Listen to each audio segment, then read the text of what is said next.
Sanibonani Dumelang Majoro Bonjo Mambo vipi.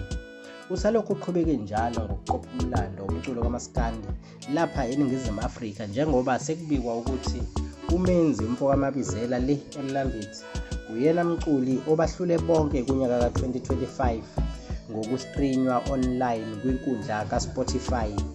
Lezi zindaba ziqinisekiswe yibona bakwaSpotify namuhla ekuseni bethula uhlu lwezingoma ezihamba phambili ezingu-10 ekuyizona eyidlalwe kakhulu ngabantu kwinkundla yabo lapha eNingizimu Afrika. Kwavela ukuthi umenzi uyena ohamba phambili, kanti futhi uyena yedwa ongumculi kaMaskandi okule top 10 yezingoma ezihamba phambili ngokudlalwa kakhulu kuSpotify kunyaka ka-2025. Sithi halala, siyabonga kakhulu mabhinca ngesupport enikhombisa abaculi balomculo lo kaMaskandi.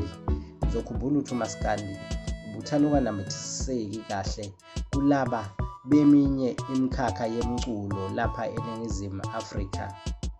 Uma sidlulela phambili sisakhuluma ngawo uMaskandi, sizokubekela ukuthi igcwame elisha ngengoma elikhiphile entsha ethi Dubai lihamba noma who seligxume lahlala lapha kuma-charts, layohlala ku-number 1 emva kosuku nje iphumile ingoma, kanti njengoba isihlanganise 2 days iqeda nje kushaya u-1 million views khona laphaya ku-YouTube. Nokungenye yama-achievements esiwabonayo enziwa abalandeli bamaskandi bewenzela amaciko kaMaskandi, nekungenye yezinto esishayela ihlombe kakhulu.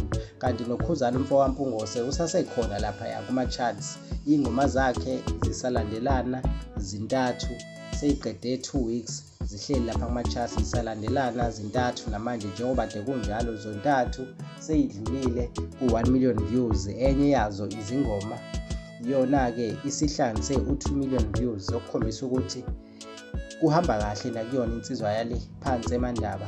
Abantu bakhombisa ukuyisapotha ngendlela eyisimanga i-album yakhe le ayikhiphile athi ibhadi elinenhlanhla.